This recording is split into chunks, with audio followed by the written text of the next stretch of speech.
The Boscombe Valley Mystery. We were seated at breakfast one morning, my wife and I, when the maid brought in a telegram. It was from Sherlock Holmes and ran in this way. Have you a couple of days to spare? Have just been wired for from the west of England in connection with Boscombe Valley Tragedy. Shall be glad if you will come with me. Air and scenery perfect. Leave Paddington by the 11:15. What do you say, dear? Said my wife, looking across at me. Will you go? I really don't know what to say. I have a fairly long list at present. Oh, Anstruther would do your work for you. You have been looking a little pale lately. I think that the change would do you good. And you are always so interested in Mr. Sherlock Holmes's cases. I should be ungrateful if I were not, seeing what I gained through one of them, I answered.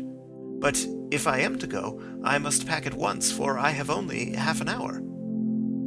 My experience of camp life in Afghanistan had at least had the effect of making me a prompt and ready traveler.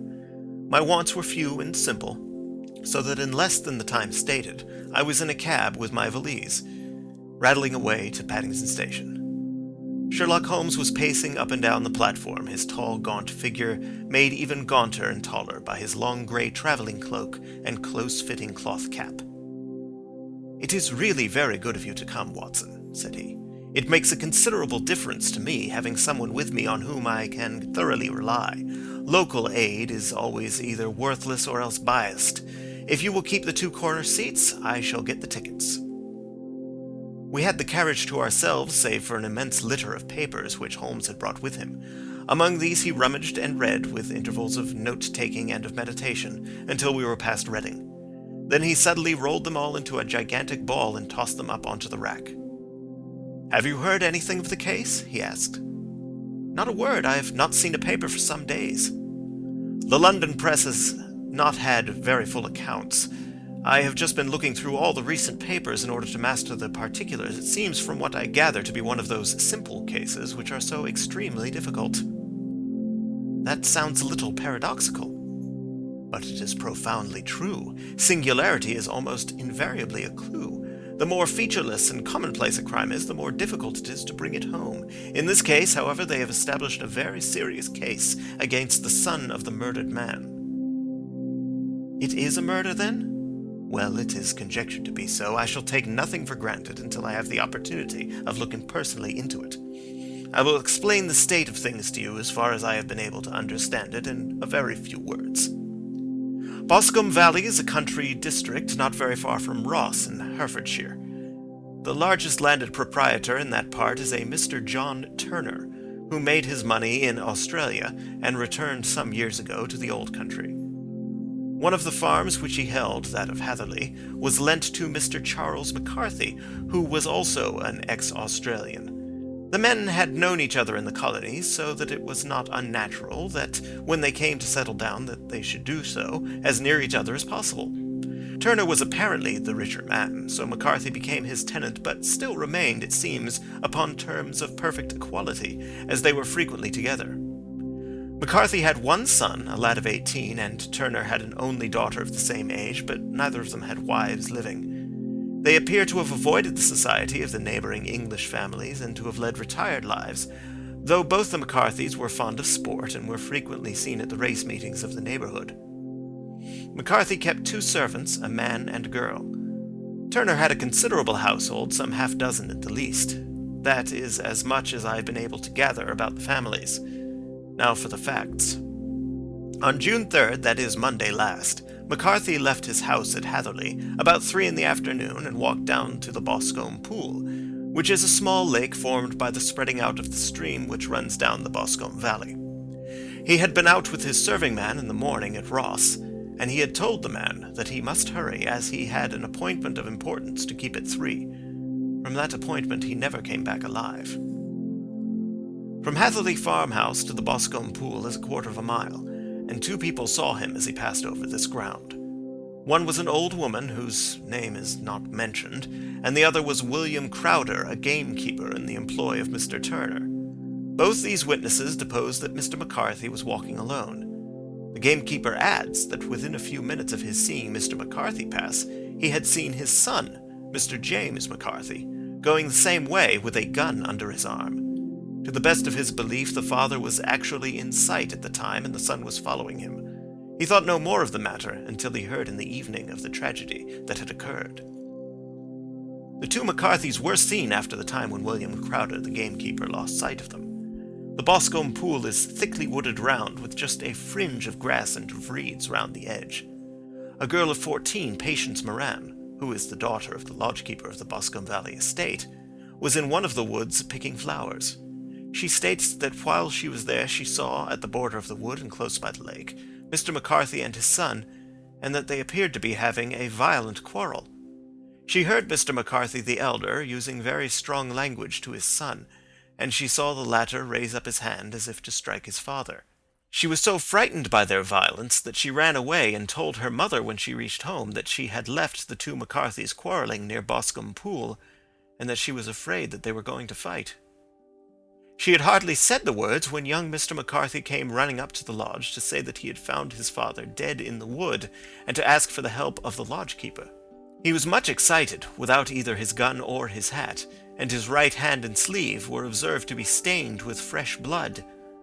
On following him, they found the dead body stretched out upon the grass beside the pool. The head had been beaten in by repeated blows of some heavy and blunt weapon.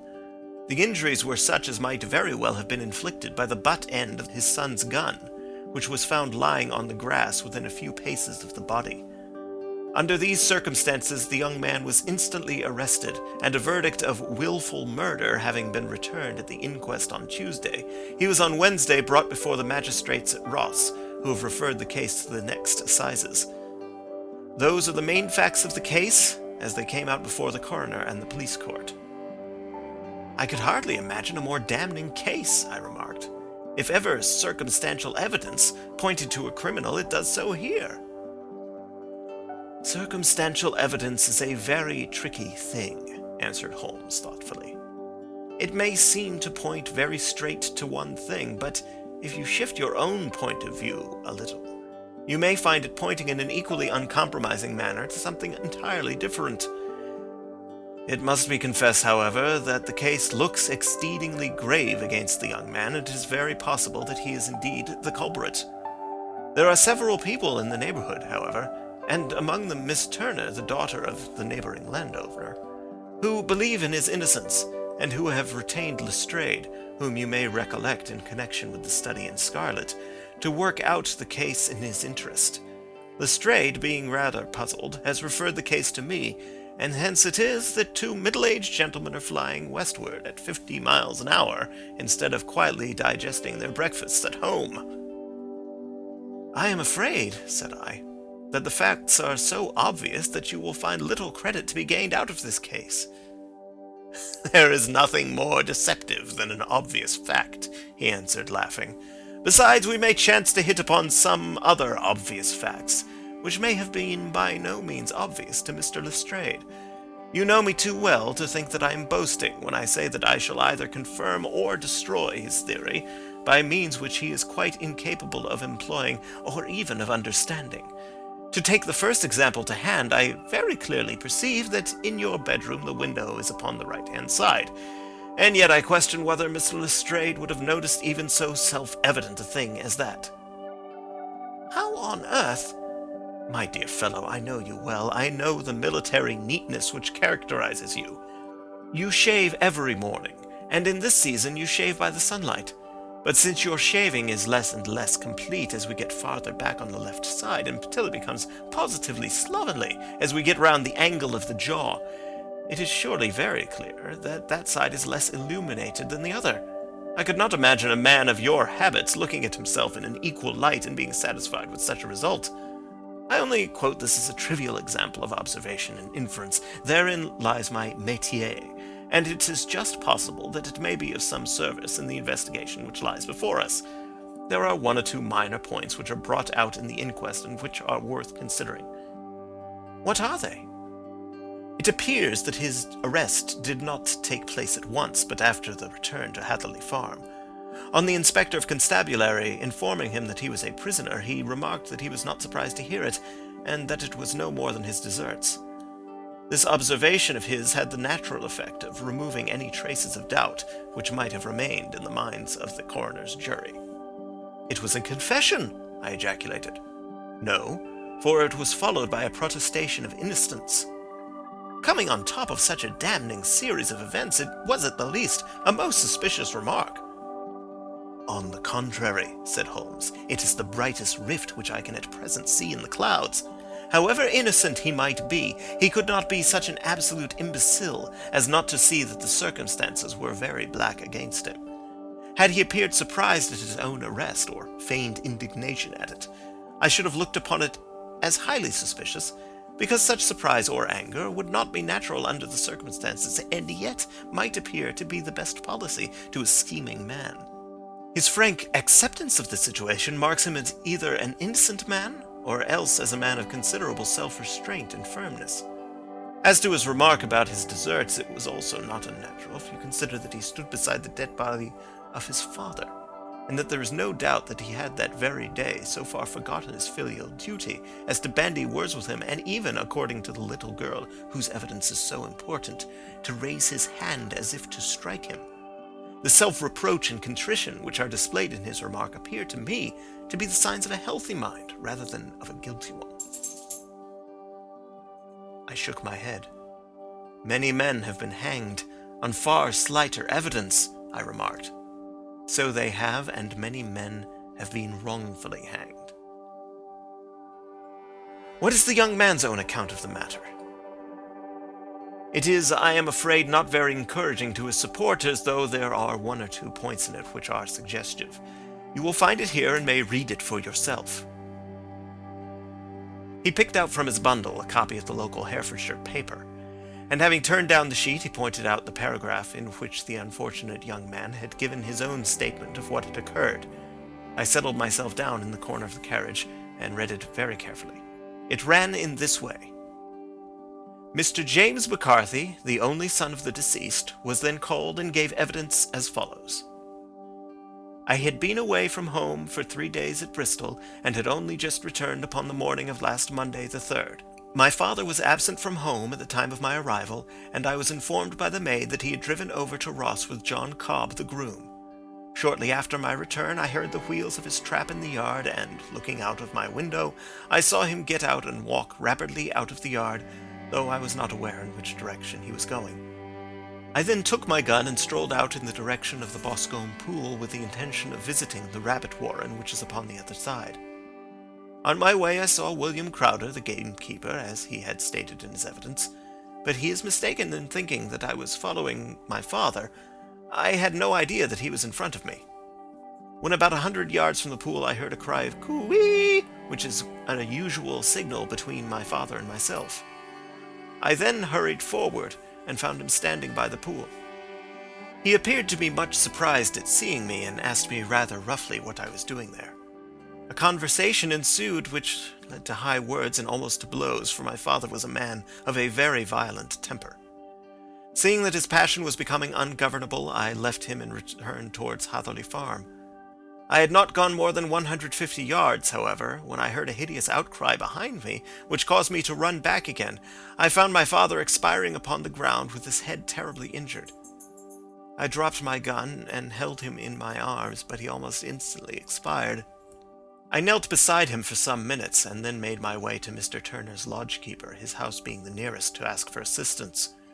I saw no one near my father when I returned, and I have no idea how he came by his injuries. He was not a popular man, being somewhat cold and forbidding in his manners. But he had, as far as I know, no active enemies. I know nothing further of the matter."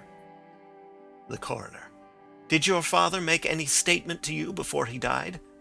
Witness: "He mumbled a few words, but I could only catch some allusion to a rat." The coroner: "What did you understand by that?" Witness: "It conveyed no meaning to me. I thought that he was delirious." The coroner: "What was the point upon which your father had this final quarrel?" Witness: "I should prefer not to answer." The coroner: "I am afraid that I must press it." Witness: "It is really impossible for me to tell you. I can assure you that it has nothing to do with the sad tragedy which followed." The coroner: That is for the court to decide. I need not point out to you that your refusal to answer will prejudice your case considerably in any future proceedings which may arise. Witness: I still must refuse. The coroner: I understand that the cry of cooee was a common signal between you and your father. Witness: It was. The coroner: How was it then that he uttered it before he saw you and before he even knew that you had returned from Bristol? Witness, with considerable confusion: I do not know. A juryman: Did you see nothing which aroused your suspicions when you returned on hearing the cry and found your father fatally injured?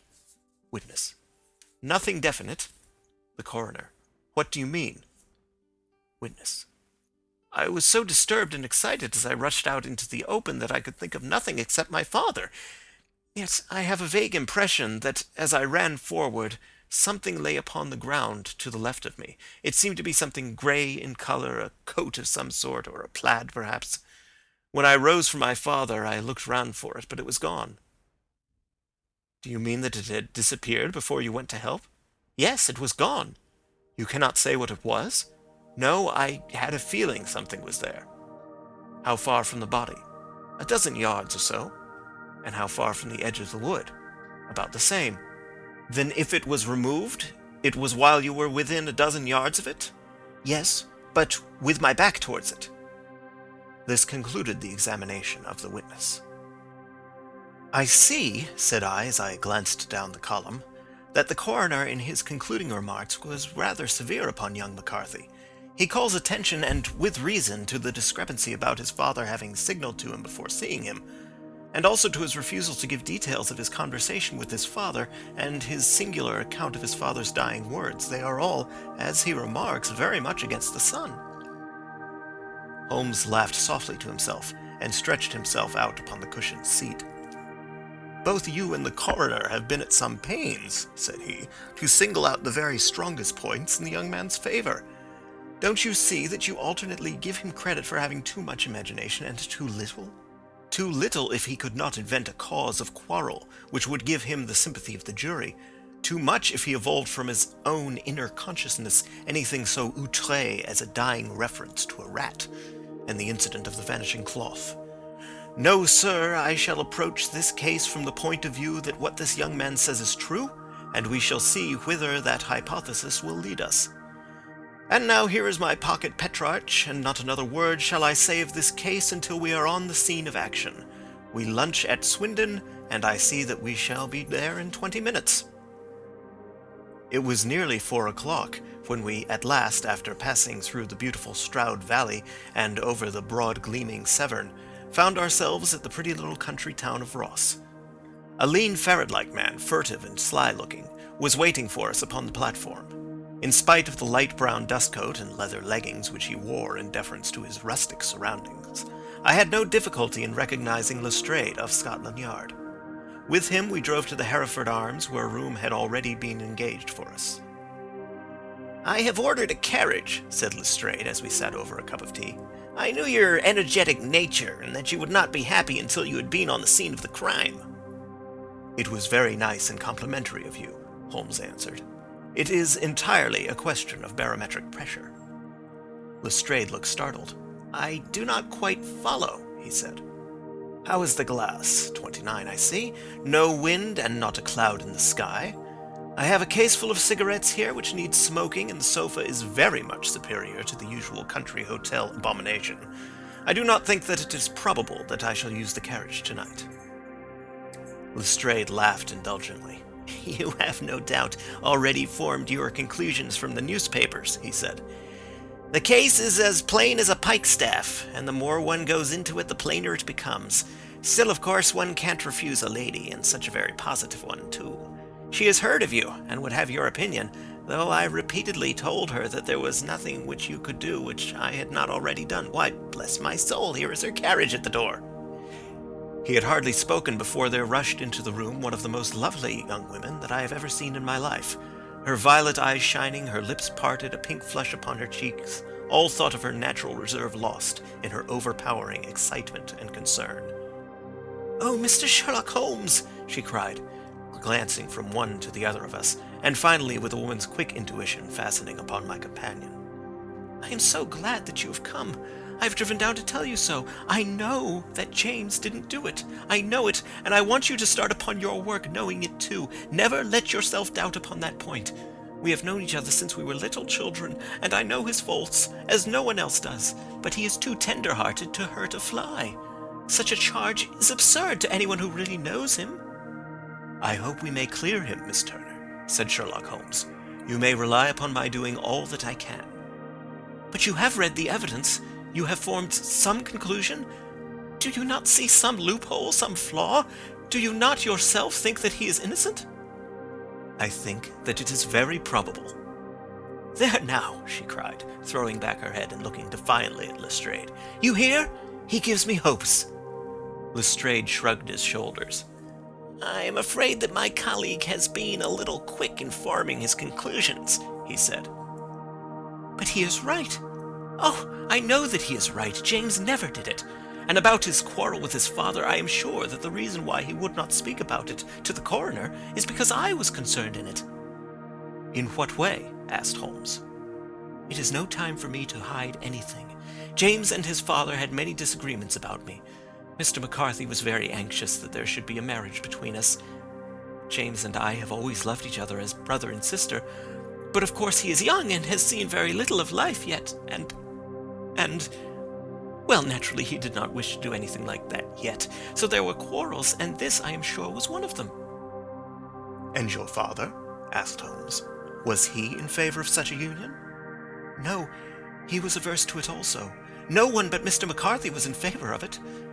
A quick blush passed over her fresh young face as Holmes shot one of his keen, questioning glances at her. "Thank you for this information," said he. "May I see your father if I call tomorrow?" "I am afraid the doctor won't allow it." "The doctor?" "Yes. Have you not heard? Poor father has never been strong for years back, but this has broken him down completely. He is taken to his bed, and Dr. Willows says that he is a wreck, and that his nervous system is shattered.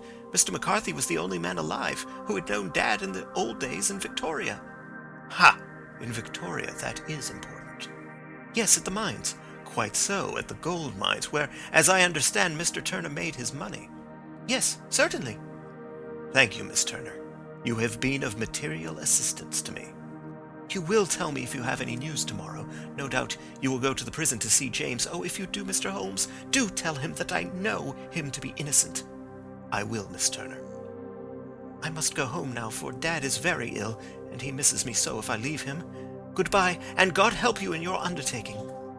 She hurried from the room as impulsively as she had entered, and we heard the wheels of her carriage rattle off down the street. "I am ashamed of you, Holmes," said Lestrade with dignity after a few minutes' silence. "Why should you raise up hopes which you are bound to disappoint? I am not over-tender of heart, but I call it cruel."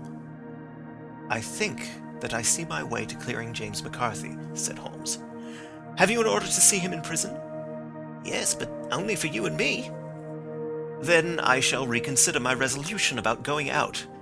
We have still time to take a train to Hereford and see him tonight?" "Ample." "Then let us do so. Watson, I fear that you will find it very slow, but I shall only be away a couple of hours."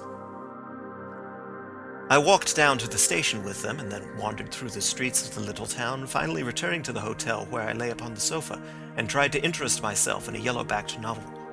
The puny plot of the story was so thin, however, when compared to the deep mystery through which we were groping, and I found my attention wander so continually from the action to the fact, that I at last flung it across the room and gave myself up entirely to a consideration of the events of the day. Supposing that this unhappy young man's story were absolutely true, then what hellish thing, what absolutely unforeseen and extraordinary calamity could have occurred between the time when he parted from his father and the moment when, drawn back by his screams, he rushed into the glade? It was something terrible and deadly. What could it be? Might not the nature of the injuries reveal something to my medical instincts? I rang the bell and called for the weekly country paper, which contained a verbatim account of the inquest. In the surgeon's deposition it was stated that the posterior third of the left parietal bone and the left half of the occipital bone had been shattered by a heavy blow from a blunt weapon. I marked the spot upon my own head. Clearly such a blow must have been struck from behind. That was to some extent in favor of the accused, as when seen quarreling he was face to face with his father. Still, it did not go for very much, for the older man might have turned his back before the blow fell. Still, it might be worthwhile to call Holmes's attention to it. Then there was the peculiar dying reference to a rat. What could that mean? It could not be delirium. A man dying from a sudden blow does not commonly become delirious. No, it was more likely to be an attempt to explain how he met his fate. But what could it indicate? I cuddled my brains to find some possible explanation. And then the incident of the grey cloth seen by young McCarthy. If that were true, the murderer must have dropped some part of his dress, presumably his overcoat, in his flight, and must have had the hardihood to return and to carry it away at the instant when the son was kneeling with his back turned, not a dozen paces off. What a tissue of mysteries and improbabilities the whole thing was! I did not wonder at Lestrade's opinion, and yet I had so much faith in Sherlock Holmes's insight that I could not lose hope as long as every fresh fact seemed to strengthen his conviction of young McCarthy's innocence. It was late before Sherlock Holmes returned. He came back alone, for Lestrade was staying in lodgings in the town. "The glass still keeps very high," he remarked as he sat down. "It is of importance that it should not rain before we are able to go over the ground. On the other hand, a man should be at his very best and keenest for such a nice work as that, and I did not wish to do it when fagged by a long journey. I have seen young McCarthy." "And what did you learn from him?" "Nothing." "Could he throw no light?" "None at all. I was inclined to think at one time that he knew who had done it and was screening him or her. But I am convinced now that he is as puzzled as everyone else. He is not a very quick-witted youth, though comely to look at, and I should think sound at heart." "I cannot admire his taste," I remarked, "if it is indeed a fact that he was averse to a marriage with so charming a young lady as this Miss Turner. Ah, thereby hangs a rather painful tale. This fellow is madly, insanely in love with her, but some 2 years ago, when he was only a lad, and before he really knew her, for she had been away 5 years at a boarding school, what does the idiot do but get into the clutches of a barmaid in Bristol and marry her at a registry office? No one knows a word of the matter, but you can imagine how maddening it must be to him to be upbraided for not doing what he would give his very eyes to do, but which he knows to be absolutely impossible. It was sheer frenzy of this sort which made him throw his hands up into the air when his father, at their last interview, was goading him on to propose to Miss Turner. On the other hand, he had no means of supporting himself, and his father, who was by all accounts a very hard man, would have thrown him over utterly had he known the truth. It was with his barmaid wife that he had spent the last 3 days in Bristol, and his father did not know where he was. Mark that point, it is of importance. Good has come out of evil, however, for the barmaid, finding from the papers that he is in serious trouble and likely to be hanged, has thrown him over utterly and has written to him to say that she has a husband already in the Bermuda dockyard, so that there is really no tie between them. I think that bit of news has consoled young McCarthy for all that he has suffered." "But if he is innocent, who has done it?" "Ah, who? I would call your attention very particularly to 2 points. One is that the murdered man had an appointment with someone at the pool, and that the someone could not have been his son, for his son was away, and he did not know when he would return. The second is that the murdered man was heard to cry cooee before he knew that his son had returned. Those are the crucial points upon which the case depends. And now let us talk about George Meredith, if you please, and we shall leave all minor matters until tomorrow." There was no rain, as Holmes had foretold, and the morning broke bright and cloudless. At 9 o'clock Lestrade called for us with the carriage, and we set off for Hatherley Farm and the Boscombe Pool. "Very serious news this morning," Lestrade observed. "It is said that Mr. Turner of the Hall is so ill that his life is despaired of." "An elderly man, I presume?" said Holmes. "About 60.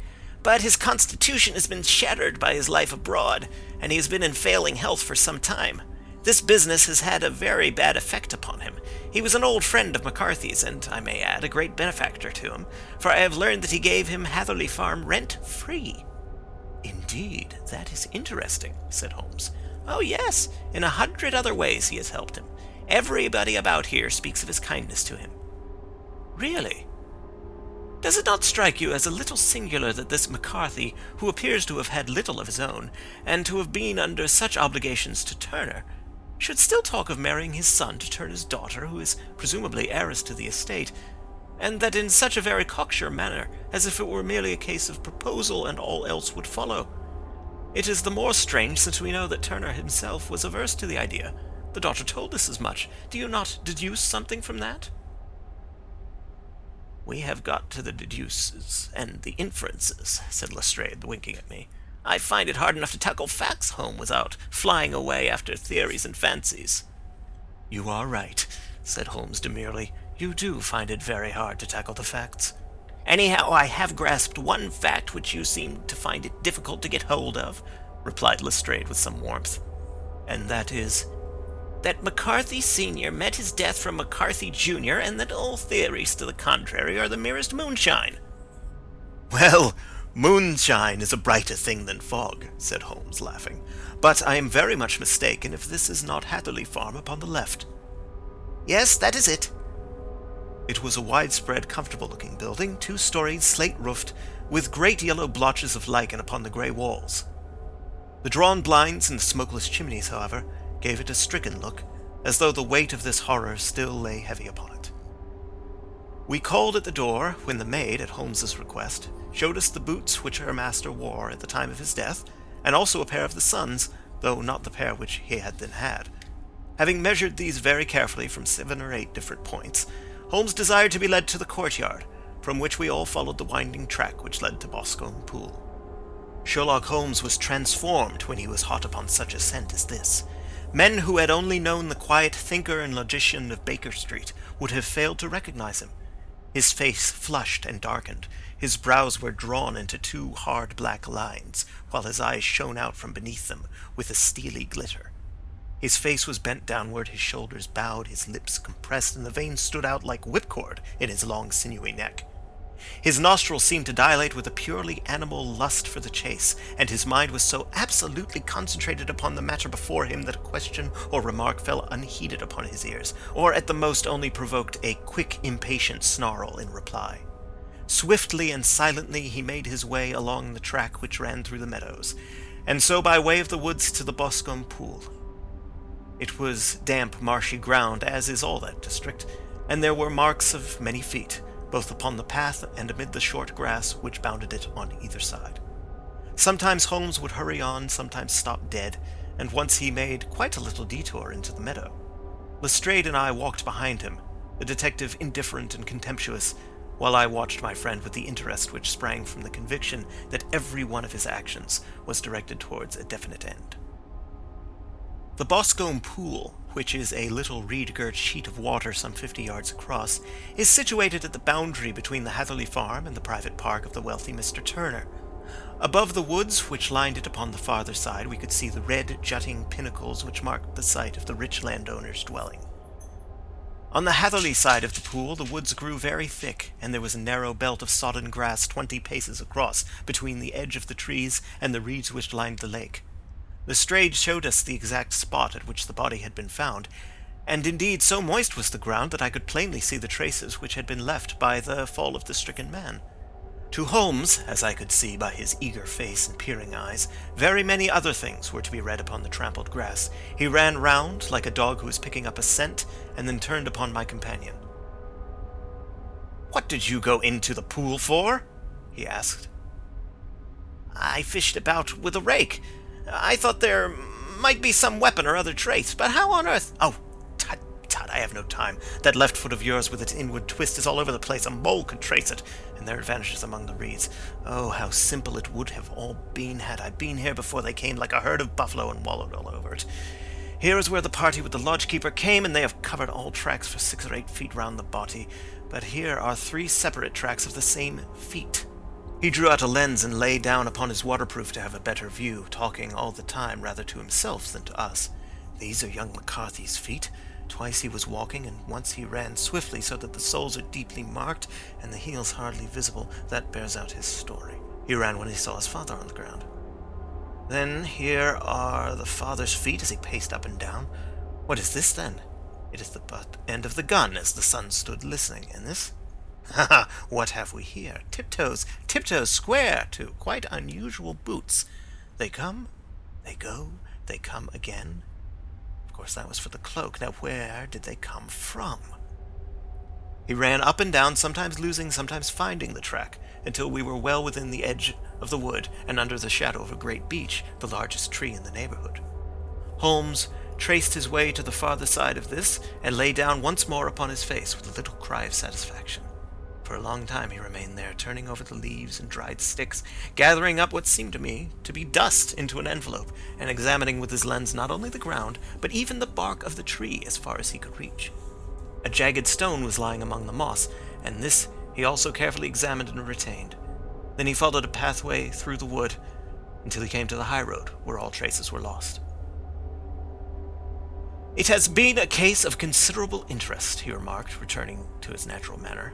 "I fancy that this grey house on the right must be the lodge. I think that I will go in and have a word with Moran, and perhaps write a little note. Having done that, we may drive back to our luncheon. You may walk to the cab, and I shall be with you presently." It was about 10 minutes before we regained our cab and drove back into Ross, Holmes still carrying with him the stone which he had picked up in the wood.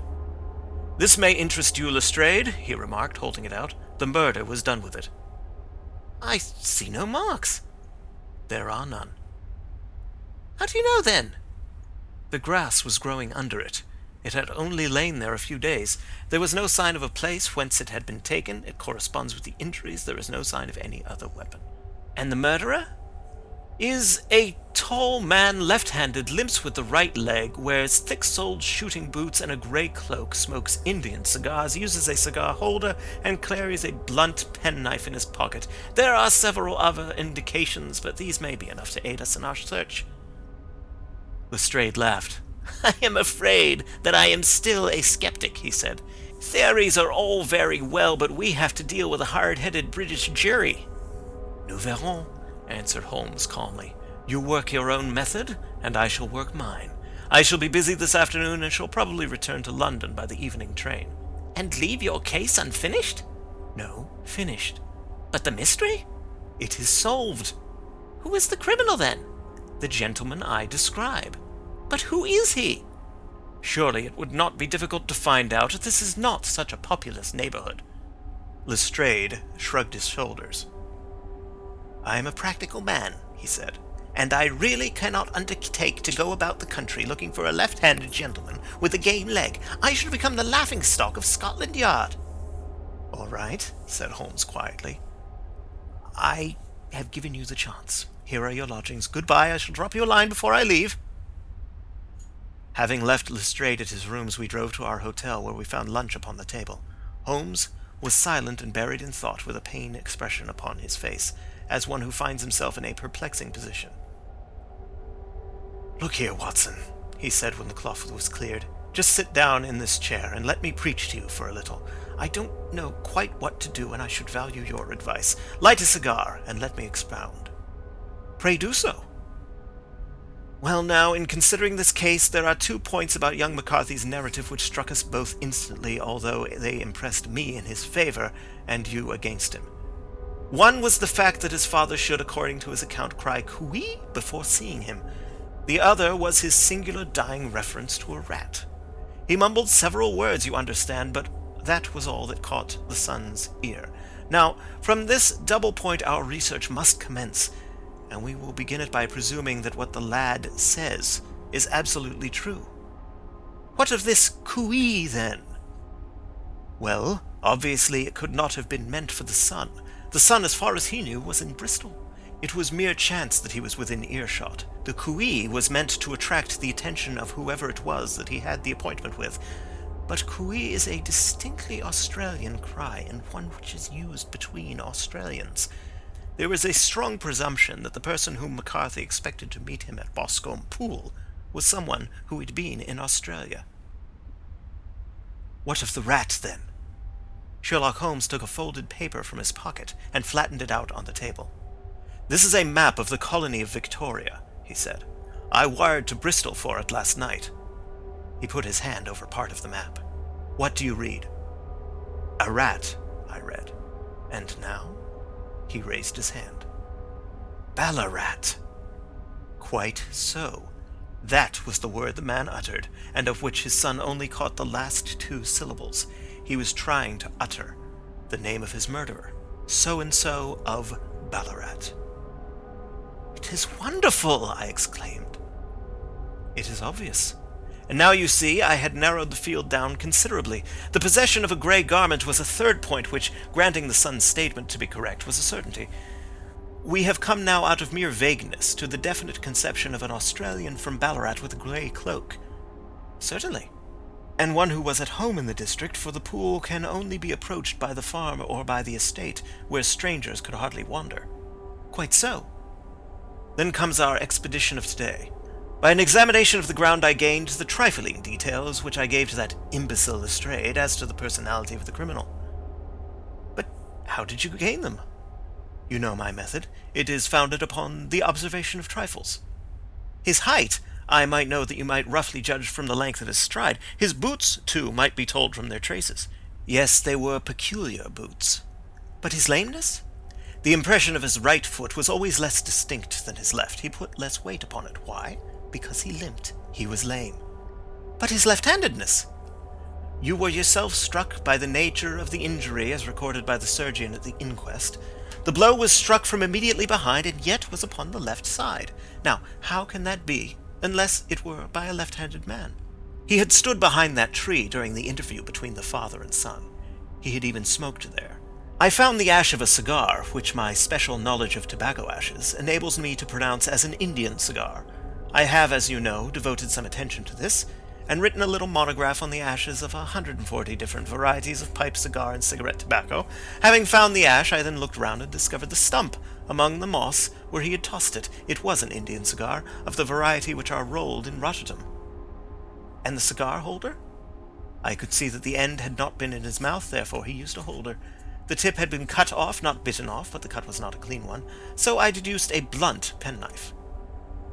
"Holmes," I said, "you have drawn a net round this man from which he cannot escape, and you have saved an innocent human life as truly as if you had cut the cord which was hanging him. I see the direction in which all this points. The culprit is—" "Mr. John Turner," cried the hotel waiter, opening the door of our sitting-room and uttering in a visitor. The man who entered was a strange and impressive figure. His slow, limping step and bowed shoulders gave the appearance of decrepitude, and yet his hard, deep-lined, craggy features and his enormous limbs showed that he was possessed of unusual strength of body and of character. His tangled beard, grizzled hair, and outstanding drooping eyebrows combined to give an air of dignity and power to his appearance, but his face was of an ashen white, while his lips and the corners of his nostrils were tinged with a shade of blue. It was clear to me at a glance that he was in the grip of some deadly and chronic disease. "Pray sit down on the sofa," said Holmes gently. "You had my note?" "Yes, the lodge-keeper brought it up. You said that you wished to see me here to avoid scandal." "I thought people would talk if I went to the hall." "And why did you wish to see me?" He looked across at my companion with despair in his weary eyes, as though his question was already answered. "Yes," said Holmes, answering the look rather than the words. "It is so. I know all about McCarthy." The old man sank his face in his hands. "God help me," he cried. "But I would not have let the young man come to harm. I give you my word that I would have spoken out if it went against him at the assizes." "I am glad to hear you say so," said Holmes gravely. "I would have spoken now, had it not been for my dear girl. It would break her heart. It will break her heart when she hears that I am arrested." "It may not come to that," said Holmes. "What?" "I am no official agent. I understand that it was your daughter who required my presence here, and I am acting in her interests. Young McCarthy must be got off, however." "I am a dying man," said old Turner. "I have had diabetes for years. My doctor says it is a question whether I shall live a month, yet I would rather die under my own roof than in a jail." Holmes rose and sat down at the table with his pen in his hand and a bundle of paper before him. "Just tell us the truth," he said. "I shall jot down the facts, you will sign it, and Watson here can witness it.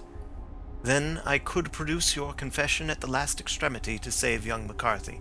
I promise you that I shall not use it unless it is absolutely needed."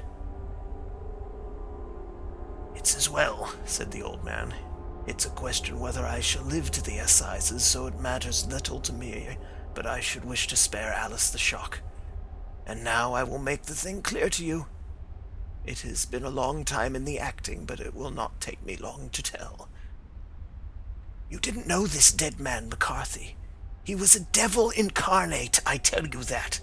God keep you out of the clutches of such a man as he. His grip has been upon me these 20 years, and he has blasted my life.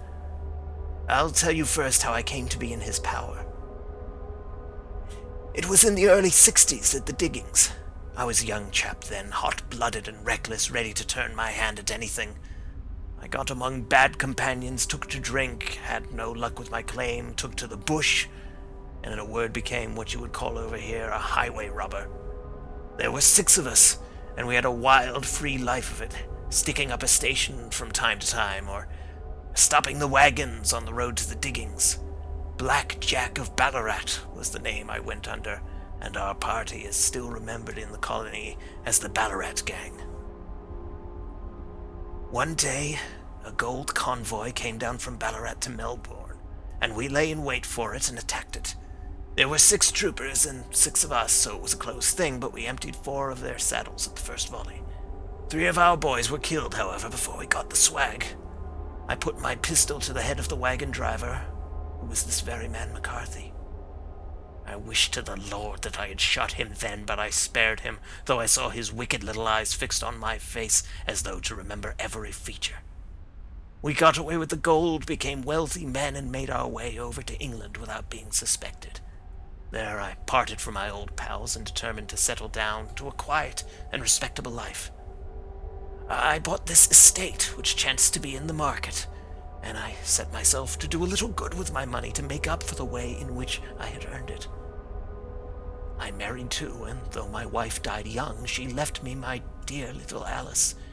Even when she was just a baby, her wee hand seemed to lead me down the right path as nothing else had ever done. In a word, I turned over a new leaf and did my best to make up for the past. All was going well when McCarthy laid his grip upon me. I had gone up to town about an investment, and I met him in Regent Street with hardly a coat to his back or a boot to his foot.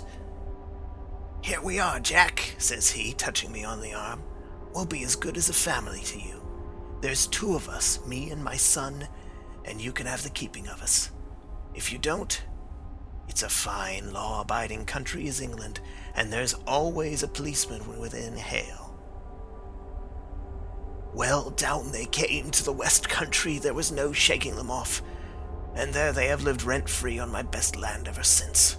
There was no rest for me, no peace, no forgetfulness. Turn where I would, there was his cunning, grinning face at my elbow. It grew worse as Alice grew up, for he soon saw I was more afraid of her knowing my past than of the police. Whatever he wanted he must have, and whatever it was I gave him, without question. Land, money, houses, until at last he asked a thing which I could not give. He asked for Alice. His son, you see, had grown up, and so had my girl. And as I was known to be in weak health, it seemed a fine stroke to him that his lad should step into the whole property. But there I was firm. I would not have his cursed stock mixed with mine. Not that I had any dislike to the lad, but his blood was in him, and that was enough. I stood firm. McCarthy threatened. I braved him to do his worst. We were to meet at the pool midway between our houses to talk it over. When I went down there, I found him talking with his son, so I smoked a cigar and waited behind a tree until he should be alone. But as I listened to his talk, all that was black and bitter in me seemed to come uppermost. He was urging his son to marry my daughter with as little regard for what she might think, as if she were a slut from off the streets. It drove me mad to think that I and all that I held most dear should be in the power of such a man as this. Could I not snap the bond? I was already a dying and desperate man. Though clear of mind and fairly strong of limb, I knew that my own fate was sealed. But my memory and my girl both could be saved if I could but silence that foul tongue. I did it, Mr. Holmes. I would do it again. Deeply as I have sinned, I have led a life of martyrdom to atone for it. But that my girl should be entangled in the same meshes which held me was more than I could suffer. I struck him down with no more compunction than if he had been some foul and venomous beast. His cry brought back his son, but I had gained the cover of the wood, though I was forced to go back to fetch the cloak which I had dropped in my flight. That is the true story, gentlemen, of all that occurred. Well, it is not for me to judge you, said Holmes, as the old man signed the statement which had been drawn out. I pray that we may never be exposed to such a temptation. I pray not, sir. And what do you intend to do? In view of your health? Nothing. You are yourself aware that you will soon have to answer for your deed at a higher court than the assizes. I will keep your confession, and if McCarthy is condemned, I shall be forced to use it. If not, it shall never be seen by mortal eye, and your secret, whether you be alive or dead, shall be safe with us. Farewell, then, said the old man solemnly. Your own deathbeds, when they come, will be the easier for the thought of the peace which you have given to mine. Tottering and shaking in all his giant frame, he stumbled slowly from the room. God help us, said Holmes after a long silence. Why does fate play such tricks with poor, helpless worms? I never hear of such a case as this that I do not think of Baxter's words and say, there, but for the grace of God, goes Sherlock Holmes. James McCarthy was acquitted at the assizes on the strength of a number of objections which had been drawn out by Holmes and submitted to the defending counsel. Old Turner lived for 7 months after our interview, but he is now dead, and there is every prospect that the son and daughter may come to live happily together in ignorance of the black cloud which rests upon their past. End of Adventure 4, The Boscombe Valley Mystery.